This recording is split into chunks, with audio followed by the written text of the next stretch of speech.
Sometimes like the fact that nobody talks about this stuff, I feel like I'm ready to pull my hair out. It drives me insane.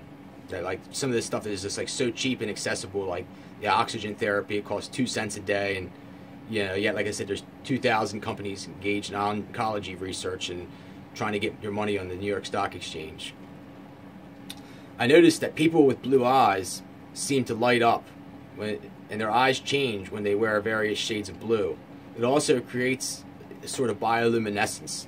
I can't emphasize enough, like it's really interesting aspect of science when you start to study bioluminescence. Like look at like lightning bugs and other insects and various things that actually light up. Really cool part of nature. It also gets into, like I said, other aspects of science and spectroscopy, and I believe watching fire burn has also various healing effects and is therapeutic as well. It's pretty cool. If you ever put copper into a fire, you get like these insane colors, like I said, like the blue, the aqua, the teal, the green. Really cool. And I don't recommend breathing in burning metal. It's probably horrible for you, kill you, I don't know. Just an interesting side note if you've never done it before. And also light therapy, another major suppression of medical science. Light therapy, the elites have been into this for a while, and I don't know, you could go to a nightclub, something like that, get behind a cop car, or in front of a cop car I should say, and I don't know. But aromatherapy, actually burning wood also creates like an aromatherapy, which could possibly be a part of this as well. The burning of certain spices and herbs are also big into this. At one point I used to be a fairly big proponent of marijuana, but actually have since reverted from advocating this as a suppression of medical science. It definitely has medicinal value and is, in my opinion, a far better alternative to chemical-based pharma drugs. Just like fruits and vegetables, this is now being genetically modified and also inorganically grown with fluoridated water, other stuff. I believe it ultimately causes other psychological problems and dependency that will manifest.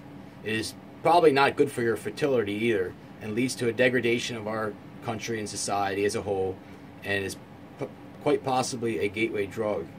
As it is legalized, it will eventually lose its nostalgia, in my opinion.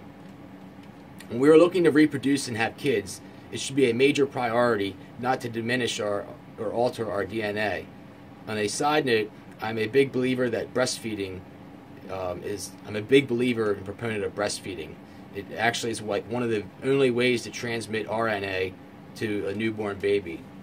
It blows my mind how many mothers don't do it. It is truly a shame how much medical science out there is suppressed and how much is afforded to those with endless money and the rich elites and so forth. It is self-evident that this is all done in the name of population control and mind control. If you like what I say here, I encourage you to look into other, like I said, other holistic studies and the work of Edgar Cayce and other people as well.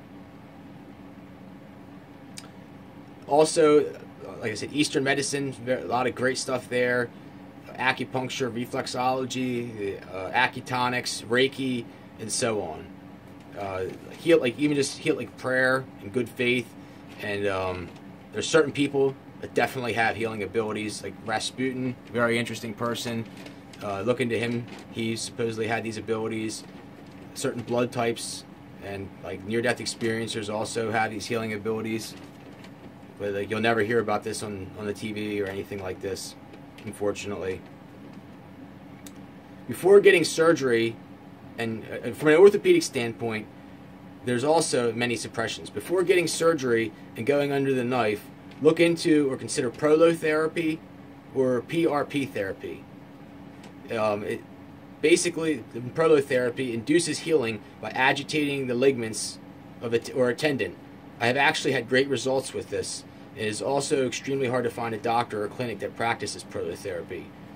In nature, when things are injured, they tend to heal stronger than basically before they were injured.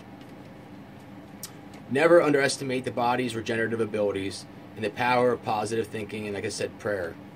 If you're still with me, I thank you so much for your time.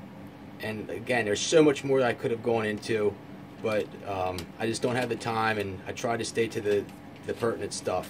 Maybe I'll do another medical science or suppressed medical science presentation in the future. But I hope the best for all of you and your families. And as always, thank you for your time, and God bless.